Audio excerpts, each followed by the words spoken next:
Hello, it's Karen Burniston here with a card making with dies video tutorial.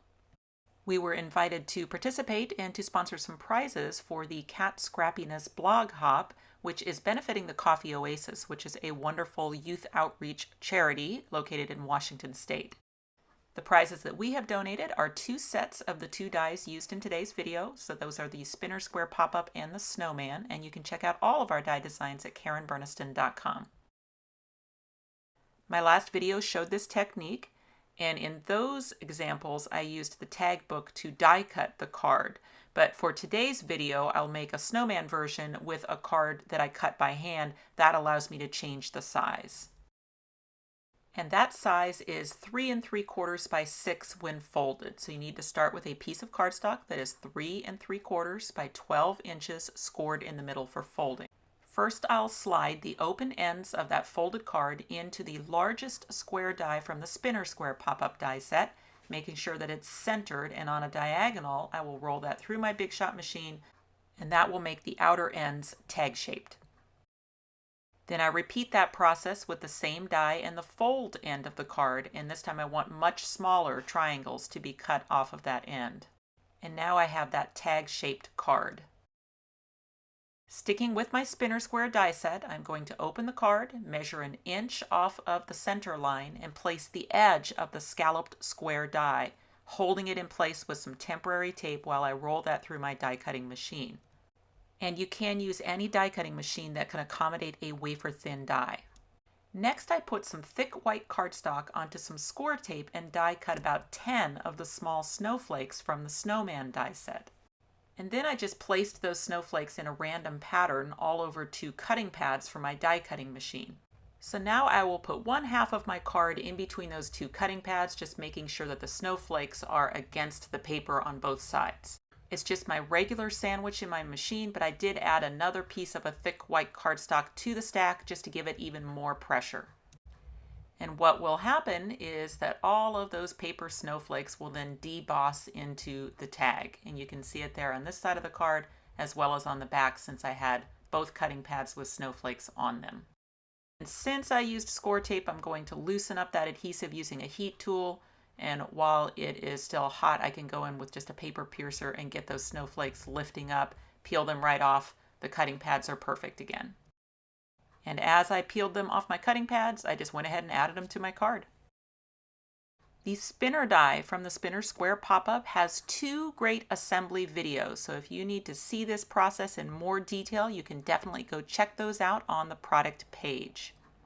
So following the steps in those videos, I first add my 5 X's to the panels that will eventually get adhesive.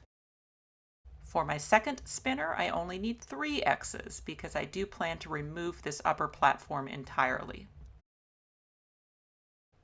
Okay, standard assembly on this, which means we find the folds next to the outer X panels and work them as mountains. That means you're folding away from yourself. You can return those to flat again while you work the area underneath the perforation. So this one we do the vertical fold first. While it is folded, that allows you to work the diagonal fold in both directions. Then when you open it back up, you'll be able to see those triangles that are defined by the score lines. They will eventually collapse inward. What we want to do is add some adhesive to that triangle where the X is. So just below the perforation line, within the fold lines, cover that with a strong adhesive, fold the square over and into that adhesive. Now the square is cut so that as those triangles collapse into the piece, the part that you glued down is going to go into the triangles, whereas the rest of the square will stay toward the outside, and that's what makes it spin. Only 2 folds left. There's a mountain fold on the upper platform right here, so that would fold away from yourself, and then the final fold is a little valley that connects the 2 platforms together. Just twist to find it. So our first spinner is just usual Spinner Square assembly. Second spinner we're going to modify, and the first modification is to remove the upper platform entirely. So I find that little score line that connects the 2 platforms together. I take scissors along the fold and cut it away. I also want to modify the lower platform because I would like to move this section in closer to the spinning square. So continuing to cut in that same line, I will remove that lower section and then glue it back on. Pop-ups need a strong adhesive, and my favorite is my LINECO Neutral pH adhesive in my fine tip bottle, and we do sell both of those items on our website. So I want the fold right along that cut edge. I like to slide up to the top because then I can use two sides to make sure I get a nice straight connection. Usual assembly from here. That means a mountain fold next to the X panel, fold up the middle. That gives you access to the diagonal fold. Go both directions on that. That defines your triangles, which will collapse into the piece. A strong adhesive on the X triangle only, fold on the perforation line, and hold it while you spin that square. The triangles collapse inward, the square goes for a little ride. And remember, you have those other videos that go over those steps in much greater and slower detail.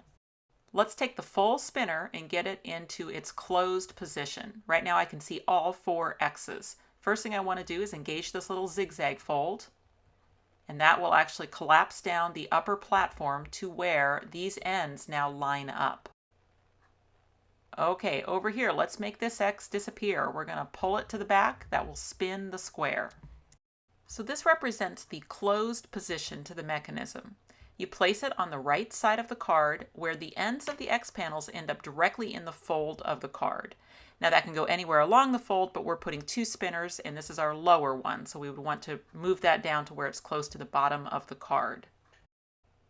Now I want to coat those two X panels with adhesive, and then making sure nothing moves, I want to carefully close the left side of the card against that exposed adhesive.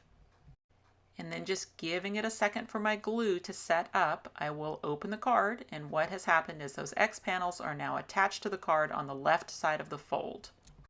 And then for my second spinner, again, I want to take the right tab, pull it to the back, it'll spin that square. We will be doing the same thing, but this time I need to just check first, and on the left side, make sure that my square isn't going to overlap my first one, but that it is going to be somewhere in the window area, since that's what's going to have the head of my snowman. So figuring out a good location, once again, I make sure that that X panel is right up next to the fold, close the card against that exposed adhesive, and then that will move that platform to the left side of the fold in the correct position. Now I have my three X panels on top, and those are what need adhesive to attach to the right side of the card. So I need to coat those three X panels with a strong adhesive, and then holding everything nice and flat, I want to carefully close the right side of the card and press against that exposed adhesive. After my glue sets up, I want to carefully open the card. So the first time I go really slowly, so that it doesn't just pop the tabs up, but actually spins the squares. Then I can open everything all the way to flat and give everything a good press to seal those connections. So now I have the mechanisms working, and then I can start adding things to those spinning squares. Adhesive can go everywhere except the quadrant that's collapsing down into the triangle. That needs no adhesive. There's a die that will cut a square that's the same size as the spinning square, and then another one that will cut a rectangle so that you can extend it out. Now for this rectangle, I've decided to close the card so that I can see how far down that rectangle can start and still stay within the card when the card is closed. So in the closed position, it would be vertical. As you open it, it'll spin out to the right. So now I'm going to switch to my snowman die set and get the snowman parts ready. So for the face, I use the circle and the faceplate dies nested together and cut at the same time. And then I use the circle die without the faceplate to cut a solid black circle to glue up behind the face. So I assembled the face, carrot nose, hat, and hat band, and then I have a loose body and two loose stick arms. Now back to my spinner square die set to nest two dies together and make a nice frame for the front of the card. And then as I add that to the card, by coating the back with a tape runner, I want to put a square of transparency over the opening first, and that way it will both frame the window as well as fill in the window pane. If you wanted to simplify this card, you could eliminate the window entirely.